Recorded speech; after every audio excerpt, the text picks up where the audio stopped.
I stayed. I loved my husband. And the morning he handed me those papers across the breakfast table, the same table where we'd eaten 31 years of meals together, I didn't cry. I just looked at him and said, "What is this?"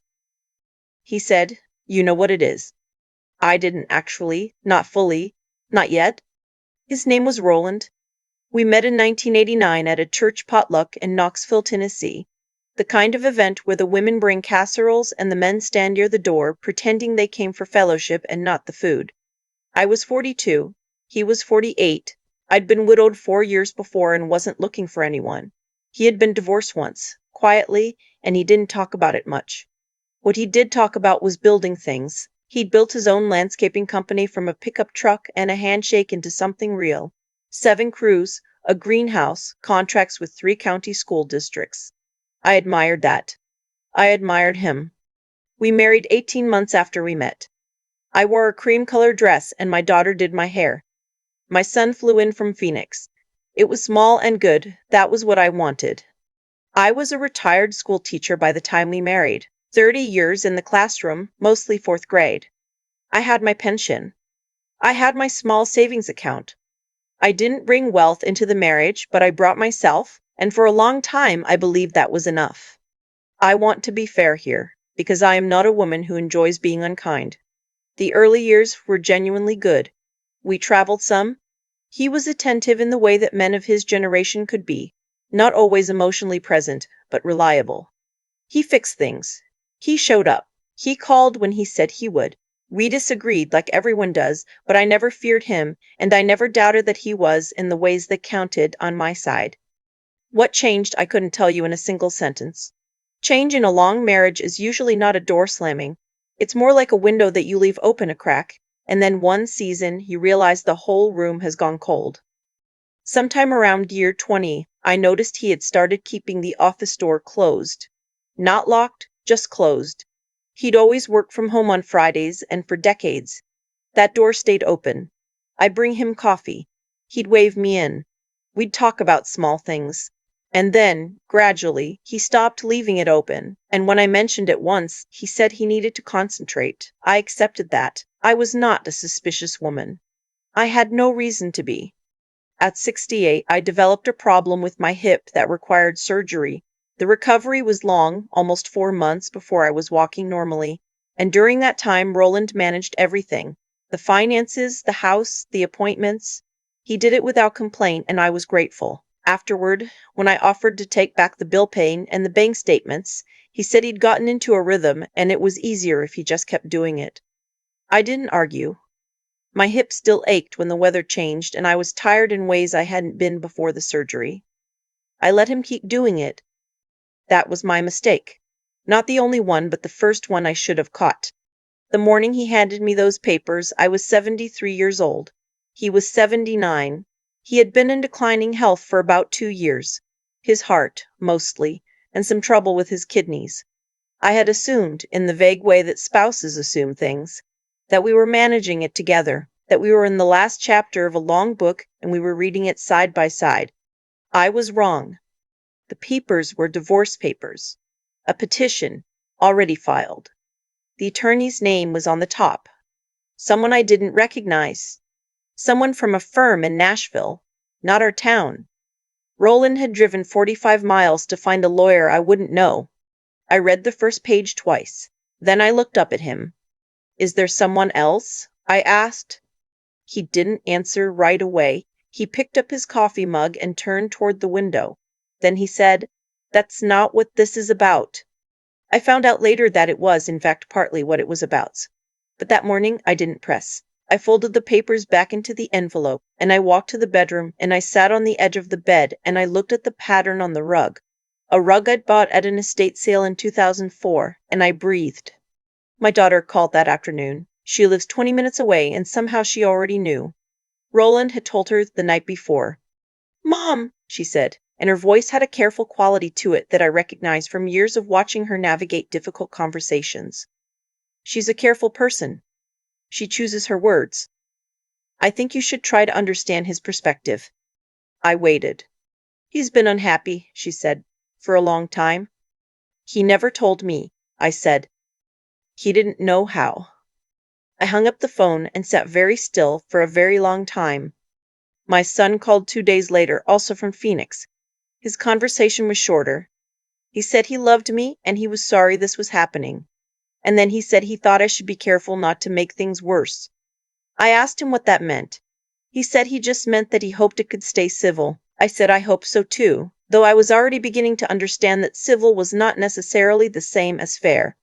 I called an attorney in town, a man I'd heard was good, who had an office on the square. He was pleasant and capable, and he told me Tennessee was an equitable distribution state, which meant that marital assets would be divided fairly, not necessarily equally. He seemed confident. I left his office feeling cautiously okay. Then I got the financial disclosure. I sat at my kitchen table with a yellow legal pad and I went through what Roland's attorney had submitted, and I kept stopping. The numbers didn't match what I knew. Or rather, they matched a version of what I knew that was much smaller than the version I remembered. The business, Roland's Landscaping Company, had been transferred, not sold. Transferred 18 months earlier to a limited liability company that I'd never heard of, registered in his son's name. His son from his first marriage. A young man I had met perhaps 6 times in 31 years and who had always been polite but distant. The business had been appraised years ago at somewhere near $1.5 million. In the disclosure, Roland listed it at 0. His position was that he no longer owned it. There was also the matter of a piece of land, 11 acres in Sevier County, that Roland had purchased in 2019. During my hip recovery, I later realized, when I was not looking at the bank statements, he had paid $220,000 for it. In the disclosure, it was also not listed. I found it only because I remembered him mentioning once, offhandedly, that he liked to drive up toward the mountains sometimes. I had thought he just meant for the scenery. My first attorney told me these were complicated issues and that litigation would be expensive and uncertain. He was not wrong about that. He was also not the right attorney for what I was facing. My sister. She lives in Chattanooga, and she has been in every crisis of my adult life, the person who cuts through the noise. She is the one who told me I needed someone different. She had done some research. She found a firm in Nashville that specialized in high-asset divorce cases involving financial misconduct. The attorney who took my case was a woman named, well, I'll just call her my attorney. She had short gray hair and a way of asking questions that made you feel like the answer was already in the room, and she was simply waiting for you to locate it. She met with me for 3 hours on a Tuesday afternoon. She did not rush. She went through everything I had, every document I brought, every account statement I could find, every tax return from the past 5 years. At the end of it, she put her pen down and said, "He planned this." I had suspected it. Hearing it said plainly was something different. She explained what had happened in terms I could follow. The transfer of the business to the LLC, if it occurred in anticipation of the divorce rather than for a legitimate business purpose, could potentially be classified as a fraudulent conveyance. Tennessee courts had looked unfavorably on that kind of pre-divorce maneuvering, particularly when the intent to divorce could be demonstrated to have predated the transfer. The land in Sevier County was marital property regardless of how it was titled, because it had been purchased with marital funds during the marriage. What had been done exactly, I asked her, and was all of this legal? Legal and ethical are different things, she said, and we're going to argue that he crossed into territory where they both fail. That was the first moment I felt something other than grief. I'm not sure what to call it. Clarity, maybe. The divorce proceedings moved slowly, the way legal things do. Roland remained in the house, our house, a 4-bedroom colonial we bought together in 1994, and I moved into a short-term rental near my sister's neighborhood in Chattanooga. I did not enjoy it. I had never lived alone in a rented space in my adult life, and the particular loneliness of sitting in a furnished apartment that smells like other people's cleaning products is something I hadn't anticipated. I watched a lot of evening news. I called my sister too often. I walked every morning because the doctor had told me my hip needed movement, and because it turned out that moving through space was sometimes the only way to move through grief. My daughter and I spoke infrequently. When we did, the conversations were strained. She had positioned herself, quietly but clearly, as someone trying to keep the peace, which meant, in practice, that she kept asking me to be reasonable. I kept asking her to define reasonable. We never quite resolved that. My son came to visit once in the fall. He took me to dinner, and he was warm and present, and I could see he was struggling. He loved both of his parents, and he hated what was happening, and he didn't know which way to look. I didn't hold that against him. What I held against no one, actually. I had enough to carry. The deposition of Roland's son, the one who'd had the business transferred into his name, happened on a gray Wednesday in February. I did not attend, but my attorney called me that evening. She told me that his testimony had been, to use her phrase, not helpful to his father's case. Under questioning, he had acknowledged that the transfer had been discussed between him and Roland more than 2 years before it was executed, that Roland had expressed concern at that time about what a divorce might mean for the business, and that the LLC had been structured specifically to insulate the assets. My attorney did not say "I told you so." She said "we have what we need." Roland had a cardiac event in March. He was hospitalized for 11 days. I was informed by my daughter, not by him. I did not visit the hospital. I want to be honest about that, because I've thought about it many times since. I did not visit, and my reason was not cruelty. It was that I could not sit at the bedside of a man who had spent the last several years methodically dismantling my financial future, and look at him with anything that resembled the tenderness he would have expected. I sent a card through my daughter. I don't know if he read it. He was released and returned home, and the legal proceedings continued. In April, the court issued a ruling on the preliminary motions. The transfer of the business was flagged for further review. The Sevier County land was classified as marital property. My attorney called it a good day. I sat in my rental apartment and cried for about 40 minutes, not from sadness exactly, but from the release of holding something very heavy for a very long time. The settlement negotiations began in May. Roland, through his attorney, made an initial offer that my attorney described as insulting. I believe that was a legal term of art in her usage. We countered. They countered. The process had a rhythm to it that I found, strangely, easier to tolerate than the open-ended uncertainty of the earlier months. At least there were numbers on paper. At least someone was measuring. During those weeks, I started gardening again. The rental property had a small patio with 3 raised beds that the landlord said I could use. I planted tomatoes, 2 kinds of basil, and a row of marigolds along the border because my mother always said marigolds kept the bad things out. I don't know if that's botanically accurate. I planted them anyway. Roland died on a Thursday in early June. He was at home. His son was with him. My daughter called me. I had been outside watering the tomatoes, and my hands were still damp when I picked up the phone. She told me. And then she was quiet. And I was quiet. And we stayed on the line together for a little while, without speaking. I think that was the most honest conversation we had had in 2 years. I did not go to the funeral. I had thought about it, gone back and forth, and in the end I decided that showing up at the service of a man who had spent his final years trying to take from me what I had helped to build was not something I could do with integrity. I sent flowers. White ones. I chose them carefully. The estate and divorce proceedings merged after his death in the way that legal things sometimes do. Complicated, requiring patience, requiring my attorney to spend a great deal of time on the phone with his estate attorney. A process she described as collaborative in the way that 2 people sharing an umbrella in a thunderstorm are collaborative. I liked that description. I wrote it down. By September, there was a settlement. I won't give you every number because some of it is still bound by agreement, but I will tell you this. The Sevier County land was included in my share of the marital estate, and a portion of the business valuation was factored into the settlement based on its worth at the time of transfer, not at the time of divorce. My attorney called it a good outcome. I called it justice, though I was aware that justice and satisfaction are not always the same thing. I moved back to Knoxville in October, not to the house. The house had been sold as part of the settlement and the proceeds split. I found a smaller place, a 2-bedroom cottage about 3 miles from where my son-in-law grew up, which struck me as one of those small coincidences that don't mean anything but feel like they do. I have a real yard. I brought the marigolds. My daughter and I have been rebuilding, slowly.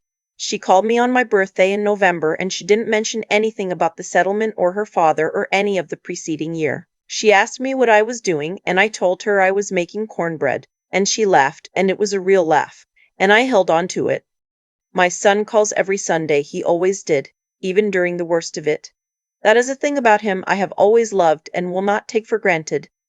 I've been thinking, since everything's settled, about what I would say to a woman who was where I was 2 years ago, sitting at a kitchen table, looking at papers she didn't expect, trying to figure out if the life she had was real, or if she had only been permitted to believe it was.